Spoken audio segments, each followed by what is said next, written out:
Oke, bismillahirrahmanirrahim. Assalamualaikum warahmatullahi wabarakatuh. Selamat siang teman-teman semua. Hari ini kita kuliah dengan saya ya, sebenarnya kuliah ini melanjutkan kuliah yang dulu di BPFR. Makanya kemarin ada beberapa teman yang salah mengambil, sehingga kita sarankan waktu pas asistensi untuk ya mohon maaf di cancel aja, karena di kuliah pertama banyak pertanyaan-pertanyaan yang aneh-aneh gitu loh, yang sama sekali tidak paham tentang bahan pakan, sama sekali tidak paham tentang kelas bahan pakan. Itu pertanyaannya udah kelihatan, oh ini belum ngambil BPFR. Setelah kita cek ternyata memang angkatannya belum ngambil BPFR. Ya enggak apa-apa, memang dasarnya harus tahu dulu BPFR paling tidak. Karena kalau kita nanti di urusan dengan pabrik pakan, pasti berurusan dengan yang namanya bahan pakan, pasti itu. Kemudian kalau kita nggak tahu bahan pakan, nggak tahu kualitas, nggak tahu segala macam tentang bahan pakan, paling nggak membedakan dulu mana yang sumber energi, mana sumber protein, mana yang bisa untuk konsentrat, mana yang tidak, mana yang suplemen, mana yang vitamin, itu kita nggak bisa membedakan. Bagaimana kita bisa bekerja di pabrik pakan? Ya, jadi BPFR itu dasar. Makanya kemarin kita minta yang belum ngambil BPFR untuk ambil dulu. Ya. Kemudian kalau kita bekerja di pabrik pakan, nanti di bagian akhir nanti dengan Pak Sofi ya, nanti dengan Pak Sofi, dosen TMT yang paling baru, masih fresh gitu ya. Ini nanti kalian akan bicara tentang kontrol kualitas, karena sebagai seorang manajer, seorang pekerja di pabrik pakan, Anda harus tahu prinsip kontrol kualitas, walaupun belum tentu nanti bekerja di QC ya, quality control, tetapi harus tahu. Dan namanya bekerja di pabrik pakan, jenjang karirnya itu biasanya memang mulai dari yang paling bawah. Dari paling bawah bisa dari bagian biasa anak buahnya manajer dulu ya, jadi dari suruhan ngalor ngidul ngatan ngulon. Tetapi biasanya kalau dari UGM, dari fakultas kita, di banyak pabrik pakan itu cukup pesat itu perkembangannya ya, tergantung orangnya, sangat tergantung orangnya. Kalau orangnya itu inisiatifnya tinggi, leadershipnya bagus, biasanya dia cukup cepat ya. Saya juga sampai kadang-kadang kalau berkunjung pabrik pakan kaget juga melihat, Pak, saya kan adik kelasnya Pak Novi, udah lupa ya gitu, sampai lupa saya ya. Dan mereka sudah levelnya tinggal 2-3 level lagi sudah sampai ke atas. Tetapi memang ada batas-batas tertentu, beberapa pabrik pakan ada level tertentu yang tidak bisa ditembus ya, enggak apa-apa, karena itu level yang paling atas biasa pabrik pakan yang berupa family company ya. Family company pasti di atas ya, keluarga-keluarganya, wajar lah ya, wajar. Tetapi banyak yang sudah sampai ke levelnya dia manajer di area sebelah barat, area timur, itu udah luas loh. Itu berarti kan meliputi pelanggan 2-3 pulau besar yang ada di Indonesia. Oke, nah sehingga saat kita bicara manajemen industri pakan, itu tidak hanya bicara tentang bahan pakan, tidak hanya bicara tentang bagaimana kita memanage bahan pakan, memanage pabrik, memanage alat-alat proses produksi. Tetapi Anda suatu saat cepat atau lambat harus juga berhadapan dengan manusianya, dengan SDM-nya. Ya. Dan dari sini kita mencoba membekali teman-teman 2 kali pertemuan dengan saya, kita akan coba membekali teman-teman bagaimana kalau Anda suatu saat mendapatkan tugas sebagai manajer pabrik pakan atau di bawahnya ya. Sebenarnya manajer ataupun di bawahnya tugasnya hampir mirip lah ya, cuma kalau udah level manajer lebih baik ke arah pengambilan keputusan, kalau yang di bawahnya biasa sampai ke eksekusinya ya. Jadi ada distribusi pekerjaan itu jelas. Nah anyway, Anda sebagai seorang calon manajer harus paham apa sih tugas pabrik pakan. Secara umum tugas manajer ya hampir sama dimanapun, tetapi di pabrik pakan ada beberapa hal khusus yang harus Anda pahami ya. Tentu saja Anda pertama harus paham yang namanya proses produksinya seperti apa ya. Proses produksi sudah ada di publikasi ya, jadi tidak perlu kita ulangi di sini. Kemudian Anda juga harus paham bagaimana proses produksi, pengadaan bahan pakan dan seterusnya ya. Dan yang paling penting salah satu Anda harus paham bagaimana memanage manusia. Oke, mari kita lihat satu persatu urutannya seperti apa. Nama PPT itu kan fungsinya supaya tidak kemana-mana ceritanya. Soalnya dosen kalau udah cerita kadang-kadang tekan dinding. Oke, yang pertama ya, kita definisi dulu. Manajemen itu apa sih definisinya? Manajemen definisi macam-macam. Saya cuma ambilkan 3 di sini ya. Cuma saya ambilkan 3 secara acak ya. Yang pertama adalah proses bekerja sama antara individu dan kelompok serta sumber daya alam, tidak perlu dihafalkan ya. Bla bla bla sebagai aktivitas manajemen dalam mencapai tujuan organisasi. Ya. Kemudian yang kedua, sama proses pengaturan, pemanfaatan SDM, sumber daya, kemudian melalui kerjasama untuk mencapai tujuan organisasi. Yang ketiga juga hampir mirip sebenarnya dengan kalimat yang berbeda, proses yang khas terdiri dari tindakan-tindakan, perencanaan, pengorganisasian, pelaksanaan, pengawasan masing-masing bidang, menggunakan ilmu pengetahuan dan keahlian dalam rangka usaha mencapai sasaran yang telah ditetapkan. Dari tiga ini dan juga dari definisi yang macam-macam, semuanya punya satu kesamaan saya lihat, yaitu ada kata-kata tujuan. Ya, ada kata-kata tujuan. Sehingga saya menyimpulkan manajemen atau aktivitas manajemen itu sebenarnya arahnya adalah mencapai tujuan organisasi yang efektif dan efisien. Jadi supaya tidak setiap anggota itu berjalan sendiri-sendiri, karepe dewe-dewe, kita harus melakukan suatu manajemen. Ya, contoh paling gampang kalau di pabrik, katakanlah kita hari ini harus produksi pakan 20 ton. Oke. Untuk bisa 20 ton bagaimana? Ya terserah kalian, pokoknya 20 ton. Kamu sebagai manajer gitu. Bahan-bahan sudah kita siapkan. Akhirnya pegawai bingung kan kalau seperti itu. 20 ton resepnya apa? Formulanya seperti apa? Mana yang dimasukkan dulu? Siapa yang bertanggung jawab untuk ngangkutin itu? Siapa yang bertanggung jawab untuk jahitnya? Siapa yang bertanggung jawab untuk ngawasi mesin-mesin supaya berjalan? Dan seterusnya. Akhirnya chaos dan ada kemungkinan ada orang yang cuma nonton, ada yang bekerja serabutan saking rajinnya, ada yang juga dia bingung. Dan ini akan menyebabkan flow dari produksi itu menjadi tidak lancar. Ya. Salah satu tugas manajer adalah nanti mengatur, kamu bagian ngurusi bahan pakan yang masuk, ya. Kamu ngawasi ini resepnya, ya, kamu awasi formulanya supaya sesuai dengan formula ini. Timbangannya kamu awasi, timbangan sudah masuk belum, sekian dan seterusnya. Itu salah satu fungsi manajer yang paling simpel. Oke, itu contoh yang paling gampang. Untuk mencapai tujuan 20 ton sehari, Anda perlu di manage dengan baik. Nah, cara pencapaian tujuan organisasi itu bisa dilakukan dengan cara manajemen. Cara manajemennya termasuk di dalamnya adalah seperti ini. Ini adalah bagian-bagian dari manajemen. Ya, saat dari bicara manajemen, kita bicara tentang planning, kita bicara tentang organizing, kita bicara tentang personalia, staffing, kita bicara tentang leadership, ya. Kita juga bicara tentang controlling. Ini semua akan ada kaitannya dengan proses suatu pabrik pakan, ya. Pabrik pakan tanpa rencana dia mau produksi berapa ton, dikirim kemana saja, jualnya kemana saja, sudah ada yang pesan atau belum, ya dia cuma seperti orang buka toko mengharapkan ada yang beli gitu kan. Dia buka toko tiap pagi, dia menunggu siapa tahu ada yang beli gitu. Ya mungkin ada yang beli, tetapi akan lebih baik jika toko itu sudah punya planning juga. Hari ini saya ngirim ke sana nih, ada pesanan orderan melalui e-commerce, ya, mengirim sana sehingga sehari itu sudah ada yang pasti terjual. Itu planning yang bagus. Kemudian organizing juga harus jelas siapa nanti yang ngirim, siapa yang menyiapkan, siapa yang menerima uangnya, itu harus jelas juga. Tanpa itu nanti kacau. Pembeli sudah menerima barang, mungkin benar udah datang barang karena kita nggak nunjuk siapa yang ngirim.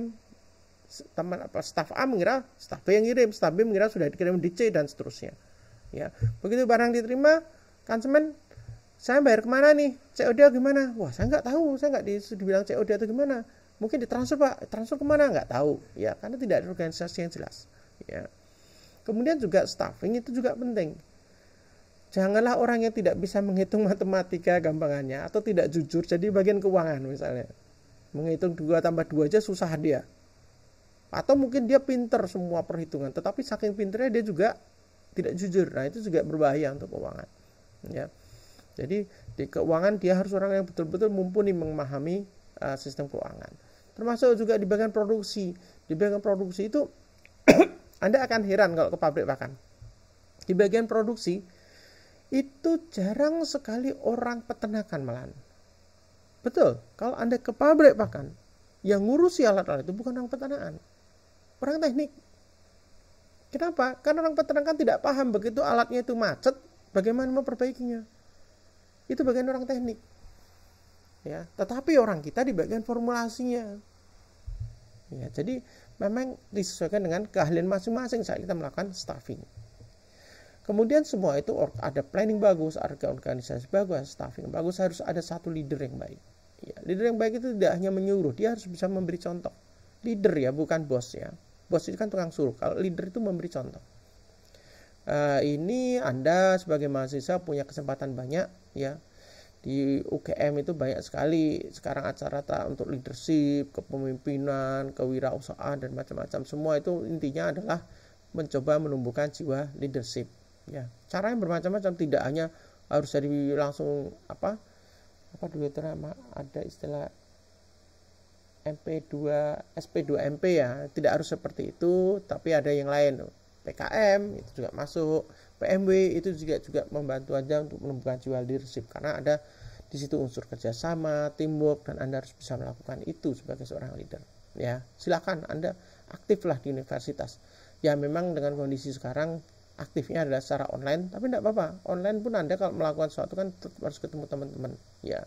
Dalam lingkupan kecil silakan dilakukan. Nah, kemudian salah satu fungsi leader adalah controlling. Dia harus bisa mengontrol.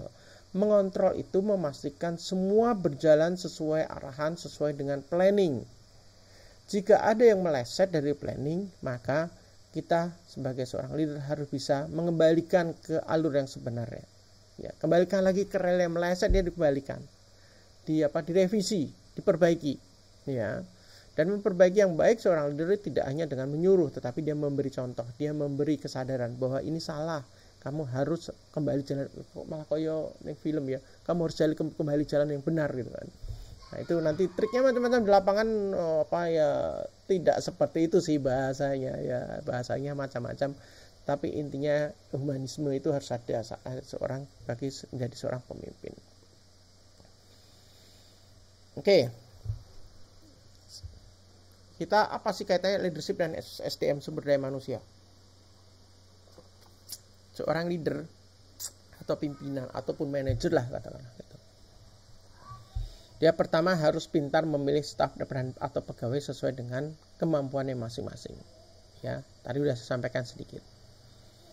Ada satu peribahasa yang mengatakan, saya lupa tepatnya seperti apa, tetapi intinya saya lupa tepatnya seperti apa, itu dalam bahasa Inggris, tapi terjemahan bebasnya adalah, kalau kita ingin mengajarkan ikan untuk memanjat pohon, kita ingin memaksakan ikan untuk belajar memanjat pohon, maka kita akan selamanya menganggap ikan itu adalah bodoh. Karena ikan tidak pernah bisa memanjat pohon. Kita ajarin seperti apapun, dengan teknik apapun, dengan mengundang seorang profesor S3 yang di bidang pemanjatan pohon misalnya, ngajari ikan suruh manjat pohon tetap tidak bisa. Karena memang dia tidak punya talent, tidak punya kemampuan untuk manjat pohon, kaki aja nggak punya kok manjat pohon, apalagi tangan. Nah, itu artinya saat kita memilih staf, kita berusaha meningkatkan kemampuan seorang staf, tempatkan dia posisi yang tepat. Makanya di situ perusahaan-perusahaan besar selalu ada bagian HRD, Human Resource Development. Ada developmentnya, tidak hanya human resource, dia develop resource-nya. Dan HRD itu isinya biasanya teman-teman dari psikologi. Kebetulan adik saya bungsu psikologi, saya sering ngobrol dulu sih waktu masih belum pindah kota gitu. Ternyata memang saat suatu perusahaan rekrutmen pegawai, yang diterima itu belum tentu adalah yang nilainya terbaik, nilai psikologi, tes dan segala macam, belum tentu yang terbaik. Saya pernah ngalami sendiri soalnya. Saya yakin nilai saya bagus, ya. Saya yakin nilai saya bagus, tetapi saya nggak keterima. Dan waktu itu saya tanya ke adik saya, kenapa sih? Kata, tes psikologi bener itu semua. Ya bisa jadi bener mas, tetapi mungkin yang dicari levelnya bukan di situ. Who knows? Misalnya mereka mencari level pegawai saja, pegawai biasa yang bisa disuruh-suruh, yang kalau suruh ngalor-ngalor, suruh ngitul-ngitul, ngetan-ngetan, jadi manutan lah. Tetapi ada orang-orang di level di atasnya, yang mungkin katakanlah dia punya talent untuk menjadi seorang manajer, untuk menjadi leader, itu kalau sudah di bawahan terlangsung itu susah. Kalau ngalor malah ngetan lebih bagus pak lewat sebelah sana. Nah seperti itu, jadi dia punya inisiatif yang sebenarnya tidak diinginkan. Nah sehingga seringkali HRD itu yang memilih bukan yang terbaik. Jadi kalau teman-teman nanti suatu saat lulus melamar pekerjaan, diterima atau tidak diterima, ditolak, padahal dia, teman-temanku kata karo aku ya IP ini bagus saya, aktivitas bagus saya, dia keterima saya enggak. Siapa tahu yang dibutuhkan bukannya sepintar Anda. Ya. Jadi seperti itu. Jadi Anda sebagai seorang staf sebagai seorang leader, seorang pemimpin harus tahu pegawai Anda tepatnya ditaruh di mana, ya. Dan ini susah, ini memang susah, ini ada unsur pengalaman, jam terbang dan seterusnya. Kemudian setelah staf kita tempatkan di tempat tertentu dan seringkali ada yang salah tempat gitu ya, kita harus bisa memotivasi staf, memotivasi mereka untuk bekerja maksimum untuk perusahaan, ya. Saya melihat beberapa perusahaan pakan itu punya cara memotivasi yang cukup baik. Dan kata kuncinya yang saya tangkap adalah mereka membuat bagaimana pegawainya itu ikut merasa memiliki perusahaan. Jadi tidak merasa hanya sebagai robot, sebagai pekerja. Misalnya perusahaan mendapatkan keuntungan, jadi biasa perusahaan agak terbuka nih biasanya. Artinya ada keuntungan yang melimpah, ada keuntungan di luar target, ya. Artinya kan keuntungan perusahaan nambah, mereka memberikan bonus kepada karyawannya. Ini teman-teman, kita dapat hari ini, tahun ini, akhir tahun ya biasa, akhir tahun ini kita selesai pembukaan, kita targetkan laba kita adalah 1 miliar, tetapi kita ternyata mendapatkan 1,2, berarti ada 200 juta lebih. Kita apakan nih? Nah, oke, untuk menghargai teman-teman, kita akan adakan bonus, insentif untuk teman-teman. Nah, senang sekali semuanya. Dengan cara seperti itu semua punya harapan, kalau saya bekerja keras, perusahaan makin maju, saya pasti dapat. Ya. Kemudian juga bentuk-bentuk penghargaan seperti kalau sekarang ada yang BPJS ya untuk jaminan kesehatan, asuransi. Kadang-kadang beberapa perusahaan sering mengadakan family gathering. Jadi karena terus terang kalau di pabrik itu namanya pekerja pabrik itu orang rumah itu ditinggalkan untuk bekerja, sehingga supaya merasa ada rasa kedekatan dengan perusahaan. Dan rumah juga, perusahaan itu juga memperhatikan keluarga, ada family gathering. Banyak sekali sekarang family gathering berdasarkan pekerjaan ya. Itu salah satu caranya ya. Kemudian staff itu harus kita develop, makanya ada human resource development, ada HRD. Dia harus bisa melihatkan salah satu cara pengembangan staff adalah diberi tantangan lebih. Dengan cara apa? Dinaikkan pangkatnya, diberi tugas tambahan. Otomatis dengan dia naik pangkat, mendapat jabatan, tugas tambahan, otomatis juga dia akan mendapatkan honor tambahan. Nah, ini juga salah satu cara untuk mengembangkan staf. Bisa juga dengan cara staf itu dikirim ikuti pelatihan ini, ikut pelatihan itu ya, atau mengikuti kursus-kursus ya, macam-macam lah cara mengembangkan staf ya. Kemudian jika staf melakukan kesalahan ya, ataupun dia motivasinya kurang ya, sebagai seorang leader Anda harus bisa memberikan motivasi tadi dan juga memberikan pemahaman bagi mereka bahwa misalnya ya, yang paling sering istilah paling sering itu adalah jam ya, jam seperti jam bekerja, jarum itu bisa berputar, di belakang itu banyak sekali mekanik kecil-kecil, satu jarum aja, satu baut saja lepas, jam itu akan berhenti bekerja. Satu baut kecil aja itu bisa jadi Anda sebagai seorang pegawai, sebagai seorang janitor, tukang pembersih, tukang sapu ya, office boy yang kadang-kadang sering dianggap sebelah mata, dia nggak masuk seminggu ke sampah numpuk di situ, nggak ada yang ngopeni. Apa yang terjadi? Orang kerja nggak nyaman ya, nggak akan betah dia dari jam 8 sampai jam 4 sore dari situ. Dia akan pingin pulang, udah tidak konsentrasi ya. Belum lagi semuanya kotor, tidak ada tempat minum yang bersih, pantry-nya kotor. Itu hanya gara-gara seorang office boy yang terlambat. Ya, bisa saja suatu pesawat itu cancel hanya gara-gara seorang istri yang terlambat membangunkan suaminya. Jadi kadang-kadang rangkaian itu kita nggak tahu. Ya, si pilot ini dia baru mendarat malamnya, pesawatnya delay, besok pagi harus sudah berangkat lagi pagi-pagi. Pesawat terpaling pagi jam 6 pagi, berarti dia harus jam 3 sudah berangkat dari rumah. Dia pesan sama saya, Bu, saya dibangunkan besok pagi ya. Jam 2 bangunkan, saya harus berangkat jam 3. Karena istrinya juga ketiduran, tidak membangunkan, terlambat dia berangkat, dan semua berefek panjang. Akhirnya pesawat itu juga menjadi terlambat berangkat. Hanya gara-gara seorang istri yang ketahuan tidak ada hubungannya. Ya, jadi hal-hal kecil itu kita harus memberikan pemahaman bahwa sekecil apapun bisa memberikan efek yang luas ya pada perusahaan. Oke. Dan seorang leader juga harus berani mengambil keputusan. Kalau mengambil keputusan yang enak, yang menyenangkan pegawai itu gampang. Oke, kita semua besok liburan, family gathering bersama-sama ke Jakarta. Nah, itu gampang. Tetapi saat Anda harus memecat seorang pegawai, itu berat. Ya, tetapi itu harus Anda lakukan. Ya, ada levelingnya ya sebelum Anda memutuskan untuk memecat seseorang. Kenapa saya agak berhenti ngomong, karena saya jadi teringat saya pernah memecat seseorang gitu ya. Ya bukan di bidang pekerjaan, tetapi sebagai panitia. Ya panitia. Ya Palapa, Anda tahu Palapa ya. Yang Palapa adalah komunitas yang menjadi motor utama pelaksanaan PPSMB.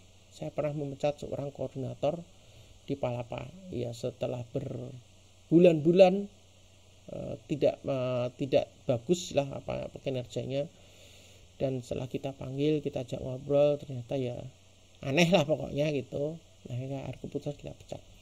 Dan itu jadi tidak enak, serba tidak enak ya.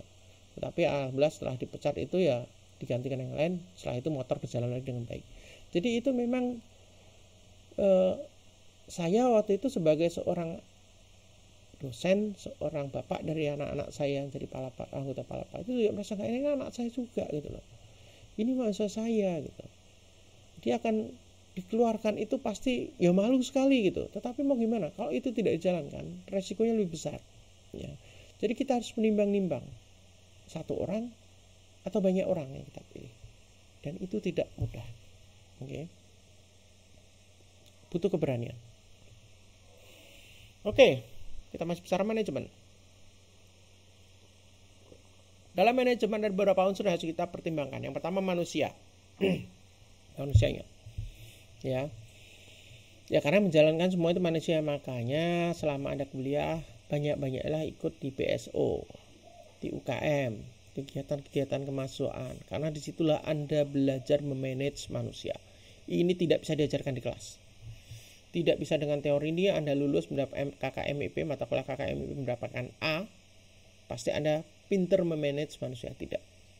Itu adalah pengalaman hidup yang harus Anda lakukan, harus praktekkan dengan berulang kali salah, berulang kali crash dengan teman-teman Anda. Akhirnya Anda menemukan secara tidak langsung, secara tidak sadar masuk ke dalam diri Anda. Kemampuan itu akan muncul sendiri. Ya. Kemudian material. Ya, material dalam unsur manajemen Anda harus pahami. Kalau dalam hal pabrik pakan berarti Anda harus memahami bahan-bahan pakannya. Kualitasnya seperti apa, kemudian alurnya mendapatkan bahan pakannya dari mana, harganya berapa tiap bahan pakan, dapatnya dari mana, kalau ini nggak ada di mana bisa mencarinya. Ya. Kemudian begitu masuk proses produksi Anda harus paham alat-alatnya, semua urutannya mulai dari input ya untuk memasukkan conveyornya. Conveyornya modelnya begini, kalau macet berarti harus dan ini saya harus kontak ini. Anda harus tahu. Masuk ke grindernya atau hammer millnya. Hammer millnya ini bisa kapasitas berapa ya? Kalau rusak gimana? Ini kalau spare partnya gimana? Anda harus paham. Ya, walaupun bukan Anda yang akan memesan, tapi Anda tahu gitu kan. Alternatif plan A, plan B sampai plan Z kalau penting kalau perlu. Ya, sampai selesai, sampai keluar, sampai bagging off pakannya itu. Sampai pakan itu keluar dari pabrik itu Anda harus tahu, karena semua berkaitan dengan peralatan dan juga manusia menjalankannya. Oke. Dan peralatan ini juga terkait dengan mesin, material terkait dengan mesin juga. Material itu yang tadi bahan pakannya, machinery yang di pabrik pakannya. Itu Anda harus tahu ya.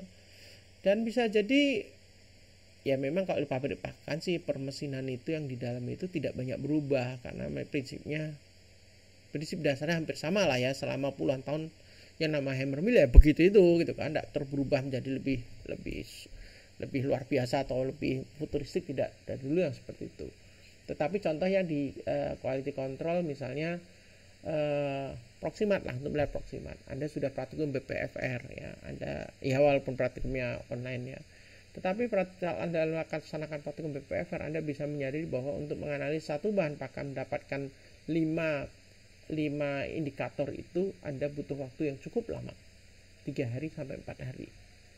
Tetapi kalau di pabrik pakan cukup memakai namanya NIRS ya, Near Infrared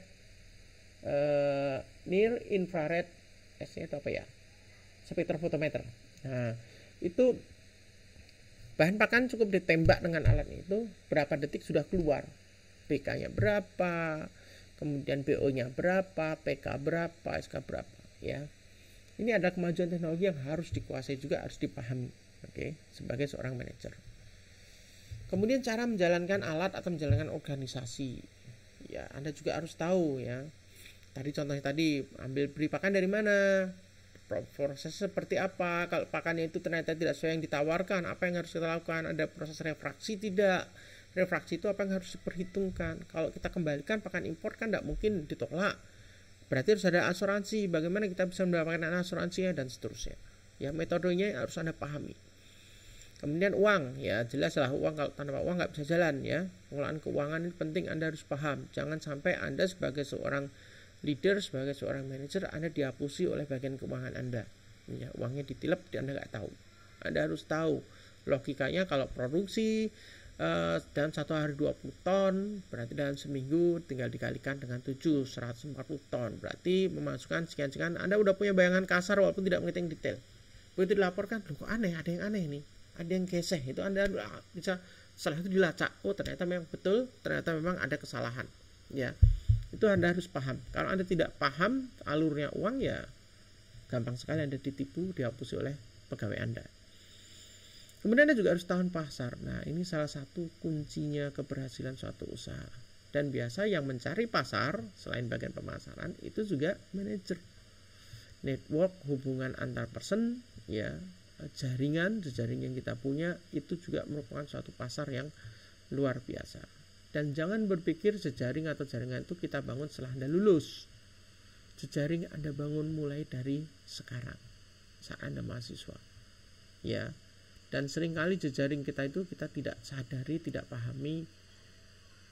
Entah bagaimana dia datang ke kita, seseorang yang bertahun-tahun lalu pernah kita ketemu, duduk sebentar, makan siang sebentar, duduk dalam suatu seminar, dia menentukan hidup Anda, ya. Dia menunjukkan, ini loh ada seperti ini, dan itu menjadi jalan hidup Anda. Saya mengalami itu, seseorang duduk di sebelah sana dalam suatu makan siang di seminar, dialah menunjukkan jalan hidup saya, ya, sehingga saya jadi seperti sekarang. Saya itu memang udah diatur Gusti Allah seperti itu. Kami hanya duduk sekitar 10 menit jajar, udah setelah itu gak pernah ketemu, ya. Tetapi setelah bertahun-tahun kemudian kembali itu ketemu, ya, melalui suatu media, dan itulah menjadi jalur saya.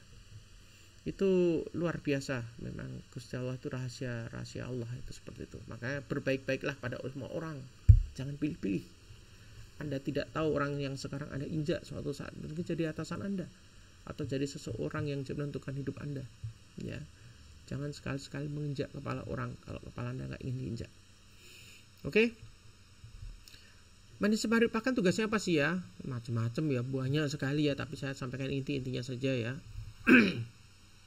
Ya, karena semua keberhasilan pabrik pakan salah satu yang pokok adalah tergantung pada kemampuan manajer untuk mengolah SDM-nya, mengolah peralatannya, mengolah permesinannya, jaringan dan seterusnya.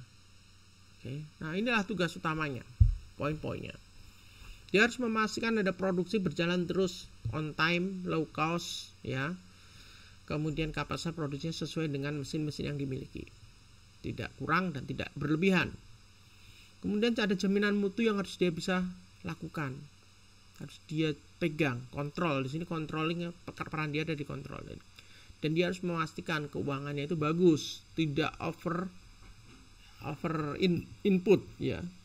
Prinsipnya ekonomi adalah modal sekecil mungkin, ya, modal sekecil mungkin, keuntungan sebesar mungkin, kan prinsipnya gitu, ya. Keran masuknya dibesarin, keran keluarnya dikecilin, gitu kan. Oke. Kemudian harus juga memastikan keamanan kerja. Kemudian juga harus memastikan housekeeping. Housekeeping itu berarti tidak hanya sekedar kebersihan nih. Kebersihan dalam artian housekeeping termasuk tidak terjadi kecurangan itu housekeeping juga loh, ya. Kebersihan dalam tanda petik, ya. Misalnya ada stafnya yang nakal, setiap pulang dia ngambil satu plastik bahan pakan dibawa pulang karena di rumah kebetulan dia punya ternak juga, gitu. Itu bagian dari housekeeping, itu tidak boleh terjadi, ya. Dan dia juga harus memastikan karyawan itu punya kenyamanan untuk bekerja di situ. Ya, harus ada relationship yang cukup baik. Ya, tadi salah satunya tadi itu dia diberi fasilitas kesehatan, dia diberi fasilitas untuk leisure ya, untuk hiburan, termasuk keluarganya. Diopeni lah. Ya, pokoknya diopeni dengan baik sebagai manusia. Itu akan membuat mereka senang bekerja di tempat itu. Selain tugas-tugas utama tadi ada beberapa tugasnya ya, walaupun ini tidak penting sekali tetapi paling tidak dia tahu sedikit ya, walaupun ini sebuah kebaikan nanti akan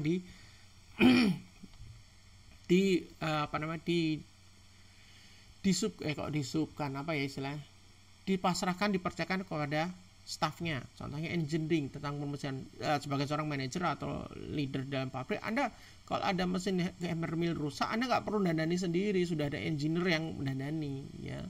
Itu sudah ada timnya sendiri, tapi Anda harus tahu prinsip kerjanya, Anda harus tahu problemnya di mana. Jadi tidak waton ngeyel sebagai seorang leader, Pak, mohon maaf Pak, ini sudah kita cek, ini tidak mungkin diperbaiki, ini ada alat yang harus kita pesan dan alat ini pesannya di Jerman karena alat kita buatan misalnya pakai Van Arsen gitu ya, buatan Jerman gitu alatnya. Kita kan harus pesan di Jerman, Pak. Itu sebenarnya sampai ada alat rusak seperti itu tidak bisa diprediksi, itu juga tidak lepas kesalahan dari seorang manajer. Dia tidak akan alat ada umurnya ya, dia harus punya cadangan alat-alat itu. Dan sebagai seorang manajer yang tidak mau tahu, dia bilang nggak bisa, pokoknya gimana caranya mesin ini bekerja 5 menit lagi, 1 jam lagi sudah bekerja. Nah, seperti itu Anda tidak akan membuat hubungan yang baik dengan staf Anda. Ya, kalau Anda paham mesin, ya sudah, mau gimana lagi, memang harus dipesan. Ya. Purchasing juga bukan pekerjaan Anda sebenarnya, tapi Anda harus paham. Ya, harus paham. Purchasing sudah ada tim sendiri dan ini tim yang sangat menentukan, termasuk yang sangat menentukan satu perusahaan. Kenapa? Karena begitu gudang mengatakan kita stok pakan MPM-nya hanya cukup untuk 3 hari lagi, Pak. Gimana nih, Pak? Lahirlah lapor ke purchasing. Bagian gudang nggak nyari, yang nyari purchasing harus mencari bagaimana cari dia bisa mendapatkan. Ya, tidak hanya menunggu, tetapi dia juga harus tahu susunan ransumnya seperti apa. Dengan susunan ransum seperti ini yang dibuat dengan kapasitas produksi sekian, bagian purchasing harus bisa menghitung setiap hari, setiap pekan dia butuh berapa ton bahan pakan A, B, C, D, E. Dia harus tahu itu, dan dia harus bisa mendapatkan dengan harga yang murah.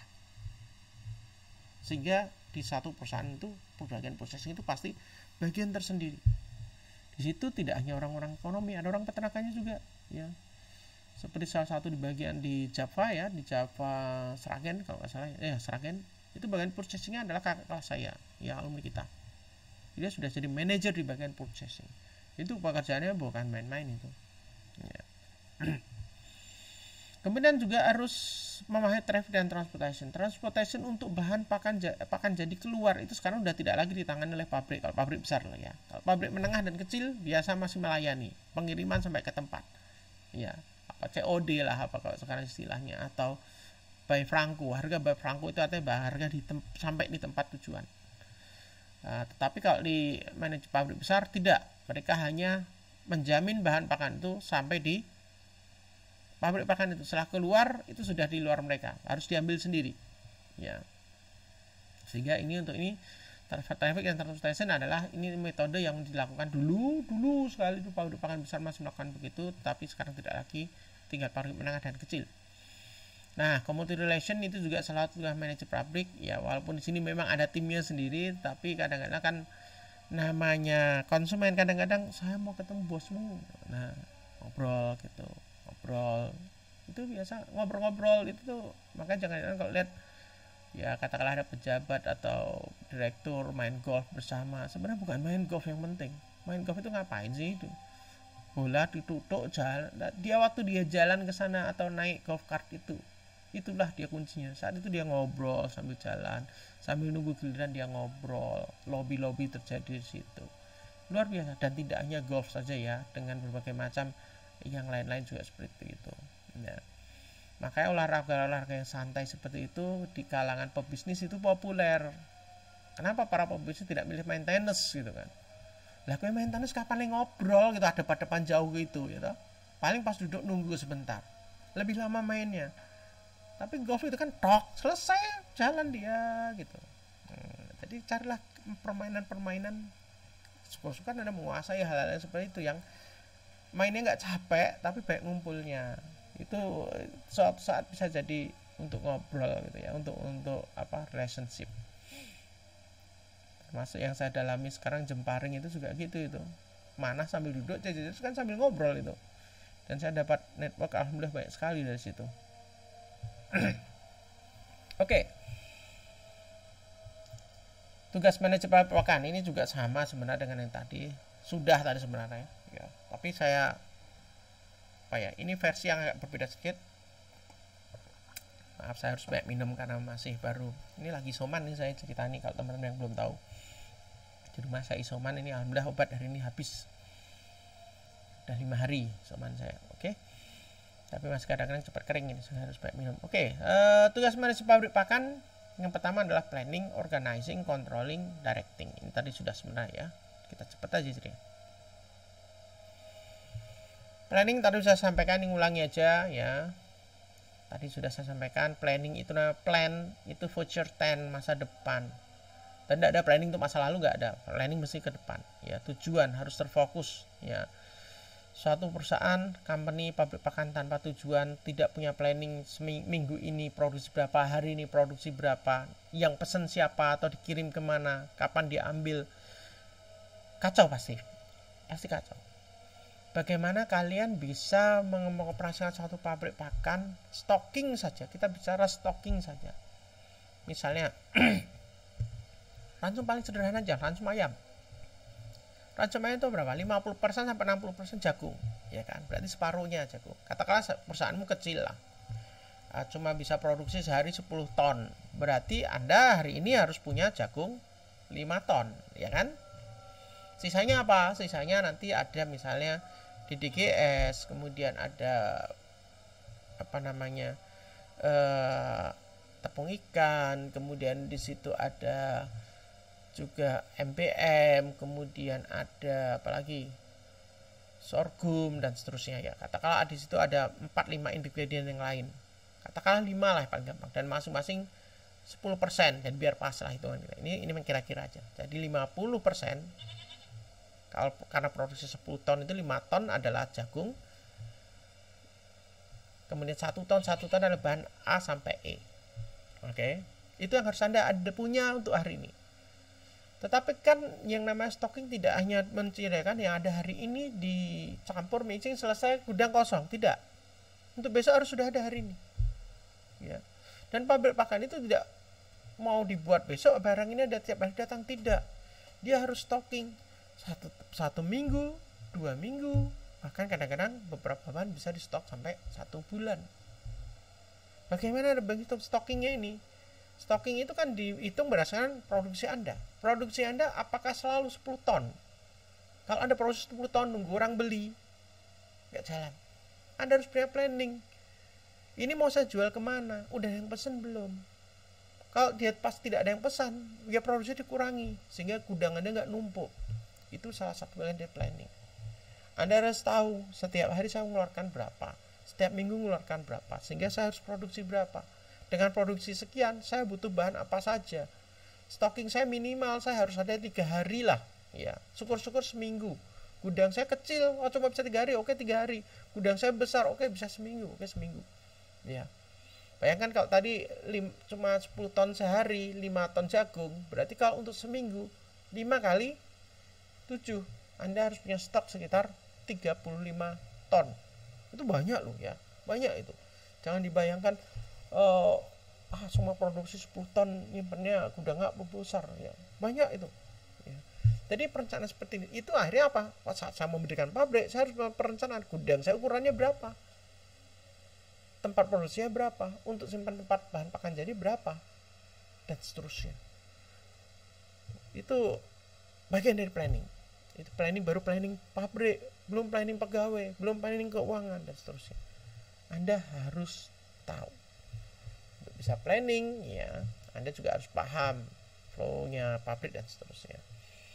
Yang buat planning ini siapa? Ya Anda sebagai pimpinan. Ya, dari apa? Dari hasil Anda mengawasi, dari pengalaman Anda.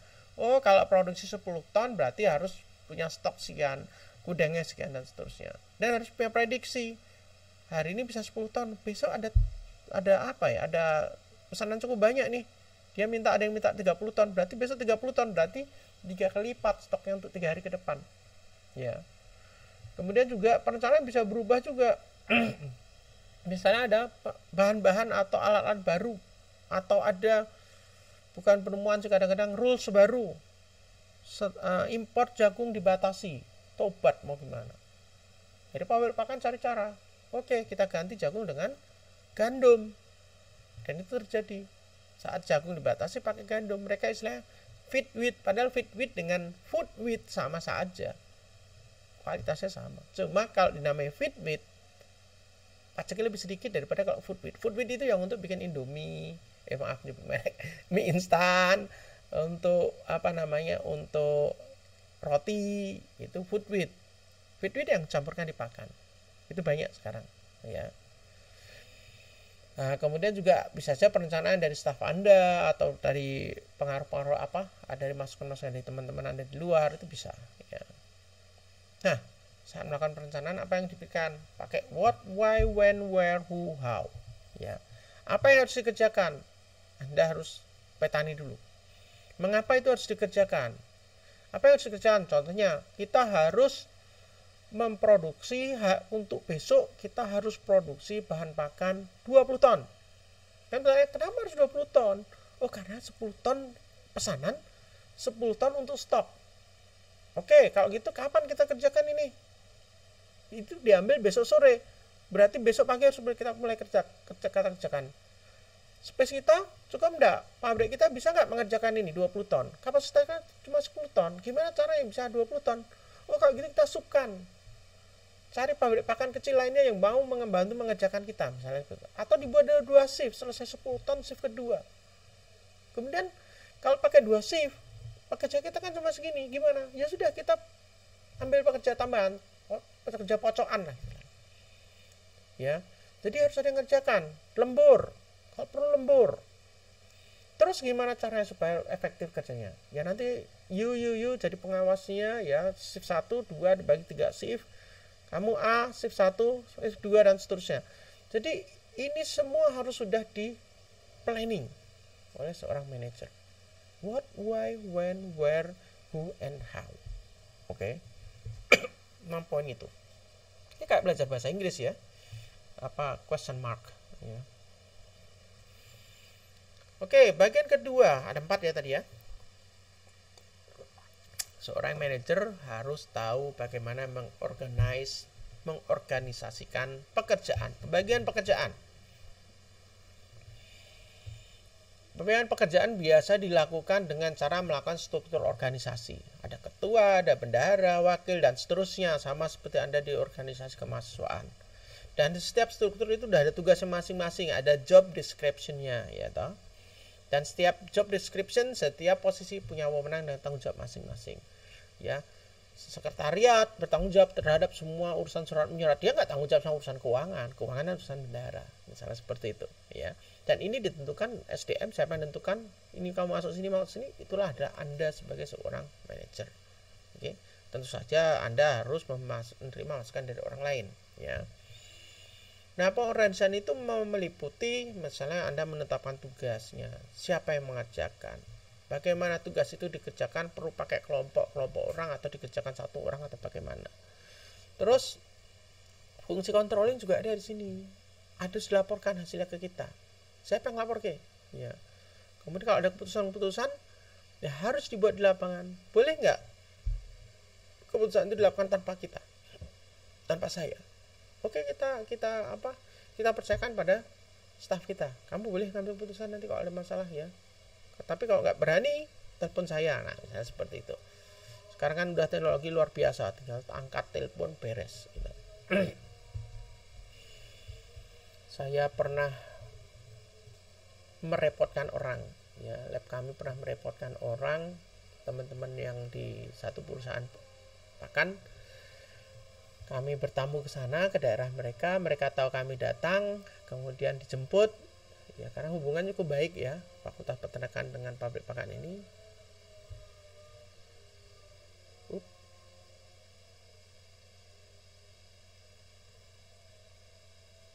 Wah, sebentar, internetnya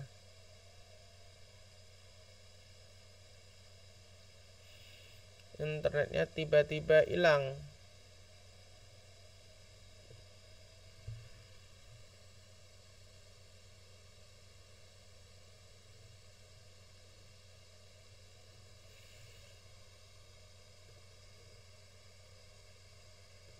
Maaf, tadi internetnya tiba-tiba hilang ya, saya tiba-tiba menghilang ya.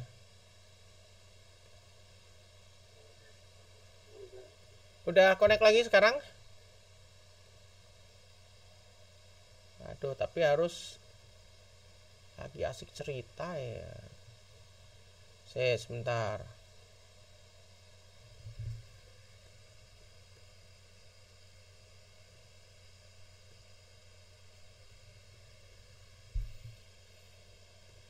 Oke, tadi sampai berapa? Udah hampir selesai sebenarnya tadi tuh.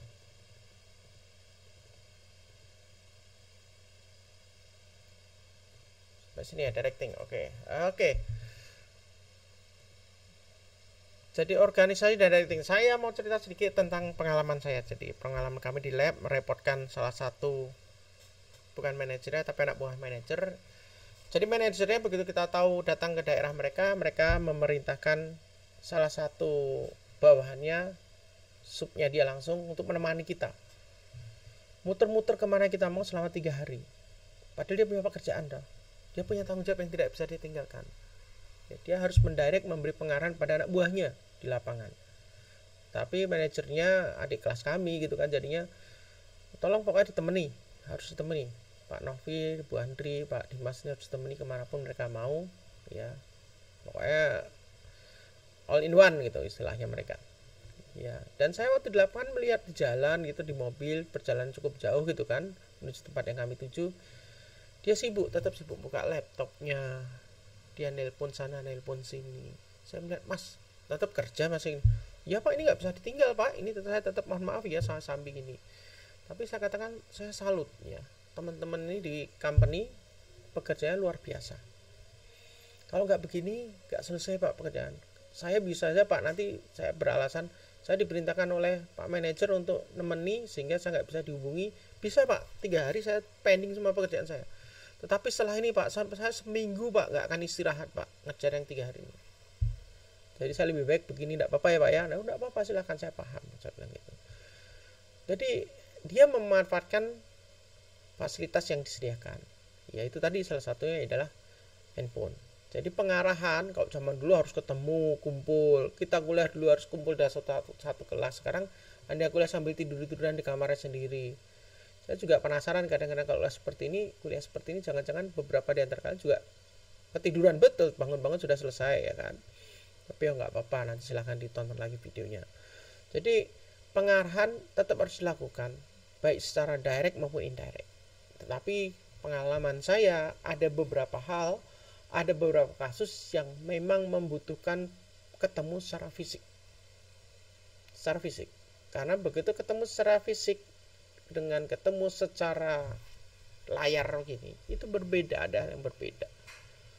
Ada feeling, ada apa ya istilahnya, auranya ada, tekanan yang akan berbeda. Terutama kalau kita berusaha meluruskan sesuatu yang tidak lurus, yang belok. Nah, sebagai seorang atasan. Jadi saya nyarankan kalau mau ketemu, ya harus ketemu. Ya, kalau untuk utama memecat atau menegur atau utama hal yang tidak baik ya, itu harus ketemu. Oke. Nah, controlling tadi juga saya sudah sampaikan ya, controlling, pengawasan ini tugas Anda. Jadi jangan terlalu percaya dengan pegawai. Anda harus percaya dengan anak buah Anda. Tetapi tidak boleh percaya 100% kemudian dilepas, Anda tinggal gitu, pasti berjalan. Saat Anda kembali bisa jadi sudah terlambat untuk diperbaiki. Jadi proses controlling bisa Anda lakukan baik secara aktif maupun pasif. Secara pasif adalah Anda atur metodenya. Oke, setiap seminggu sekali lapor saya. Itu cara pasif. Dia harus datang ke kita. Secara aktif akan lebih baik kalau menurut saya. Secara aktif dan kadang-kadang incognito, tidak diketahui kapan. Dalam satu waktu Anda turun ke lapangan melihat bagaimana pekerjaannya. Satu sisi ada controlling, mereka akan berhati-hati. Oh, ini atasan saya nggak main-main, dia bisa sidak gitu, ya, inspeksi mendadak. Tetapi di sisi lain, bagi yang bekerja yang bagus, dia seneng kalau dikunjungi seperti itu. Yang takut itu biasanya yang nakal. Kalau yang pekerja yang baik, dia disidak, seneng dia. Karena dia itu kesempatan dia untuk menunjukkan bahwa saya itu tidak tahu Anda datang, tapi saya pekerjanya juga bagus. Itu efek ke orang yang berbeda. Orang akan memberikan efek yang berbeda pada pegawai yang berbeda dengan kondisi yang sama. Orang yang sama yang datang, kita datang. Beda dengan kalau mereka memberi laporan. Oke, memberi laporan pasti laporannya bagus-bagus lah. Ya, ada masalah berusaha dibatasi sendiri, kita nggak akan tahu masalah real di lapangan. Ya. Jadi cobalah sekali dua kali saat Anda sebagai seorang leader, seorang pemimpin, untuk turun ke lapangan melihat apa yang terjadi di lapangan sehingga bisa merasakan, ya. Berjalan dan maju bersama follower Anda, bersama anak buah Anda. Tidak maju lari sendiri, anak buah ditinggal, atau menyuruh anak buah untuk maju lari sementara Anda naik mobil. Nah, itu juga nggak benar, ya. Ya, tadi controlling untuk melihat tidak keluar jalur, melenceng, sudah ya. Oke. Untuk melakukan pengawasan supaya efektif dan efisien, kita pertama harus menentukan mempunyai standar kinerja, SOP, ya, deskripsi tiap tugas, job description kalau kalian menyebutkannya, ya.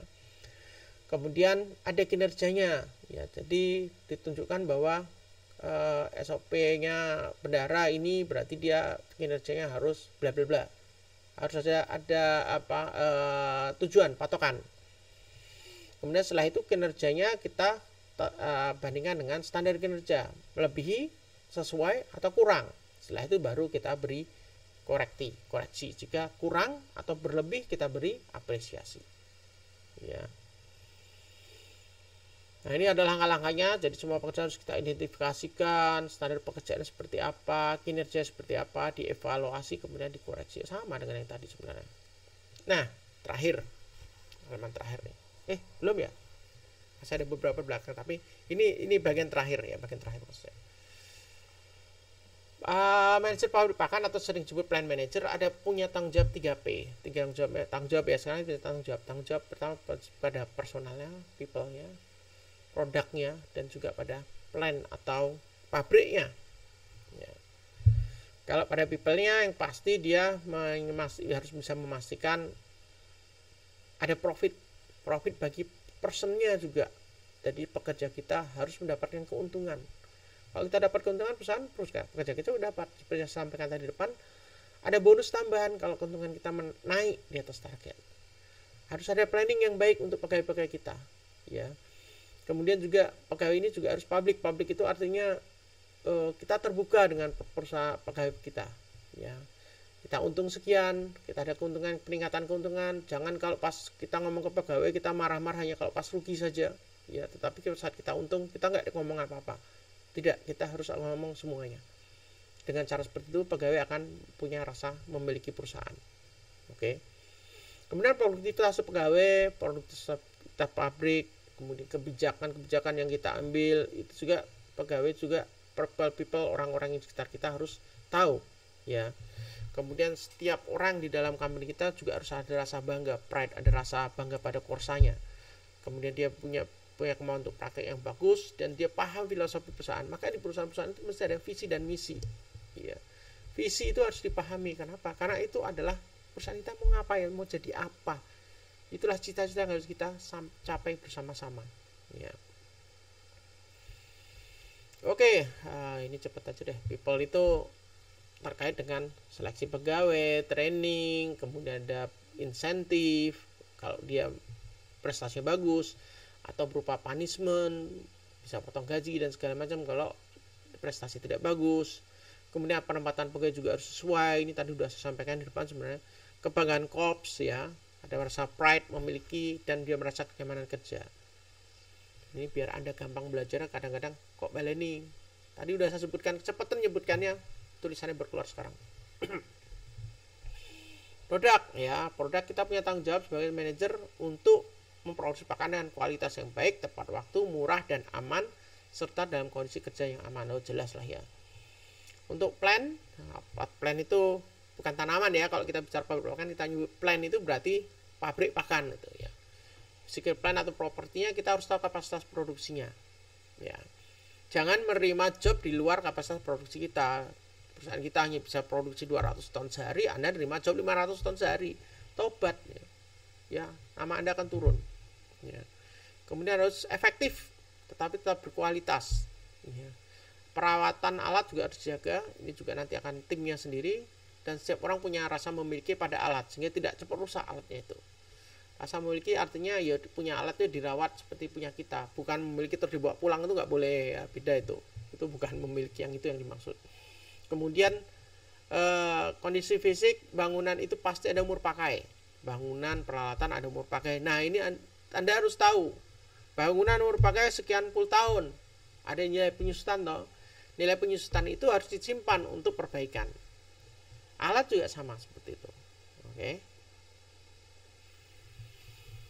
Oke, saya kira untuk hari ini itu dulu aja. Ada yang mau ditanyakan? Silahkan.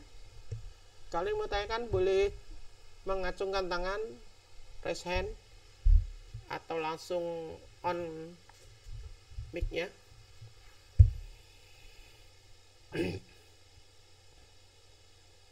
Krik, krik, krik. Nggak ada yang tanya? Hah? Silakan. Siapa ini? Makmun Murad, Bro. Oke, silakan Makmun. Lanjut, Bro. Kait dari manajer sendiri harus memiliki sifat mungkin profesional dan profesional untuk mengakomodir atau mengkondisikan para staf-staf yang di bawah. Nah, yang ingin saya tanyakan untuk profesional dan toleransi itu mungkin lebih dominan mana itu untuk mengkondisikan staf-stafnya? Mungkin itu. Oke, pertanyaan bagus banget nih Makmun. Tahu nggak dosen sering mengalami masalah seperti itu? Profesionalisme versus toleransi.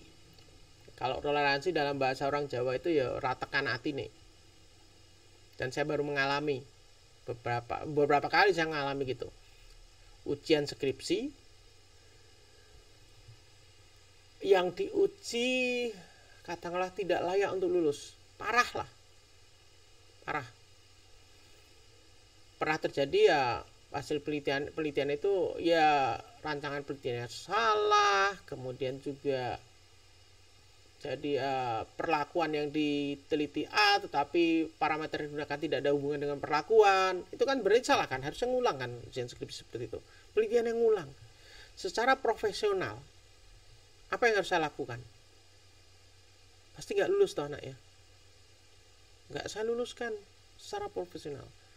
Tetapi secara toleransi, kadang-kadang teman-teman Anda, kakak-kakak Anda itu yang begitu-begitu itu kebanyakan sudah kuliahnya 7 tahun. Kalau dia nggak lulus saat itu, dia DO. Ayo kowe. Kalau kalian jadi dosen seperti itu, apa yang Anda lakukan?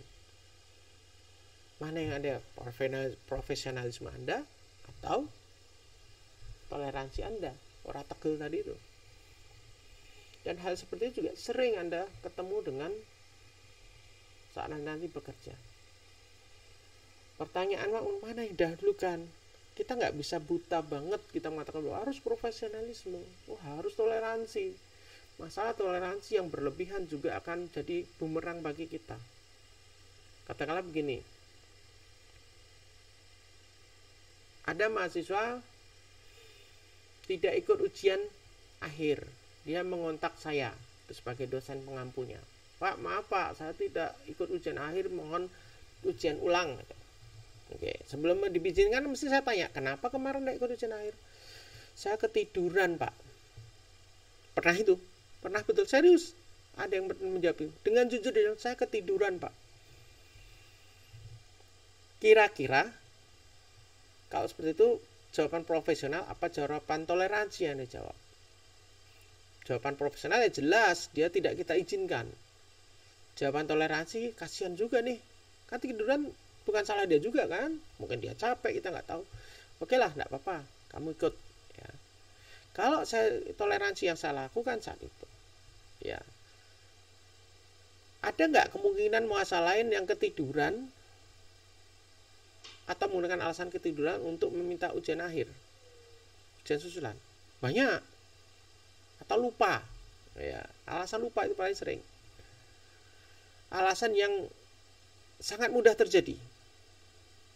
Alasan-alasan yang sangat mudah terjadi itu kalau saya jawab secara profesional, nggak bisa. Ya, itu tidak bisa. Jadi secara profesional Anda salah, Anda lalai, tugas Anda sebagai mahasiswa harus tahu jadwalnya. Kenapa tidak bisa bangun pagi? Ya, itu tidak bisa. Ya kadang-kadang, Pak, maaf Pak, saya boleh terangkan enggak? Kenapa saya nggak bisa mulai? Dia terangkan. Dan 1-2 itu reasonable. Ya. Contohnya malamnya, mohon maaf Pak, tadi malam saya harus mengantarkan tetangga saya yang harus segera masuk ke rumah sakit karena dia kena COVID Pak. Waktu itu masih Delta. Saya muter-muter pakai ambulan mencarikan rumah sakit, ditolak karena rumah sakit penuh semua. Akhirnya menjelang subuh saya baru bisa memasukkan dia ke satu rumah sakit. Saya sampai di kos, saya ketiduran. Saya tidak ingat. Saya ingat kalau itu pagi itu jam 7.30 ada ujian, tetapi saya kebablas Pak. Jam 12 baru bangun. Dengan kondisi seperti ini, apakah kalian akan profesional? Tidak boleh. Nah, di sini ada humanisme. Oke, dia bagus. Ya, dan saya percaya. Oke, silakan ikut. Kenapa saya izinkan? Karena kemungkinan orang untuk mengulangi kasus seperti itu kecil. Tetapi kalau dia cuma sekedar ketiduran, ya ketiduran biasa gitu karena malamnya lelean game gitu, ya itu tentu saja nggak saya izinkan. Jadi harus ada pertimbangan humanisme yang harus Anda ambil saat mengambil keputusan. Ya, pertama memang harus profesional pegang dulu, Tapi unsur humanisme kita itu manusia, bukan mesin. Itu kita lihat dulu, kita tanyakan dulu alasannya, kita lacak dulu. Ya, saat nanti Anda menjadi seorang pemimpin, pasti bawahan Anda akan crash antar bawahan. Ya, satu bawahan akan bicara pada Anda, Pak, gini, Ibu, gini. Oh, gitu ya. Oh, berarti salah itu si temanmu itu tak keluarin. Salah Anda lakukan dulu.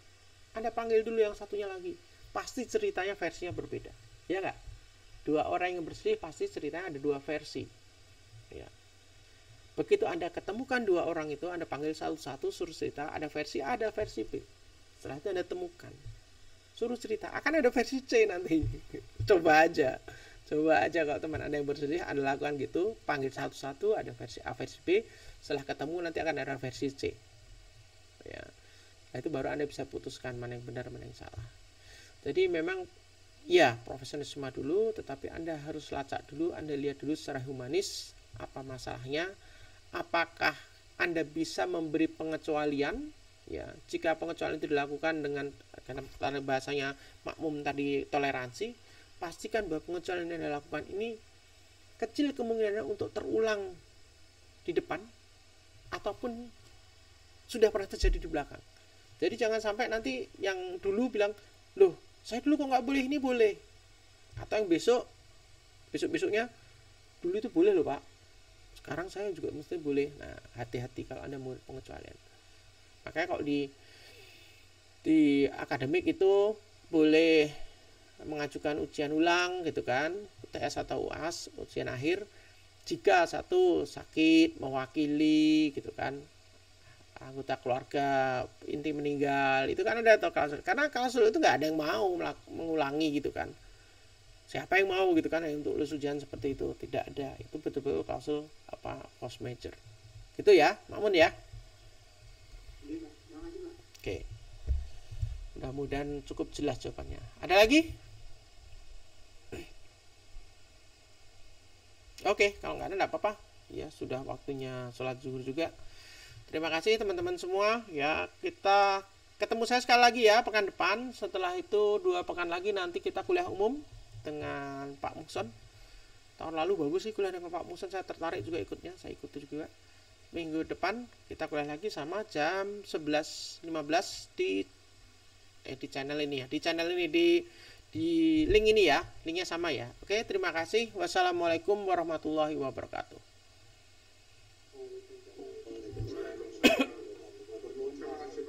Sama-sama, selamat istirahat ya. Tetap jaga prokes semuanya.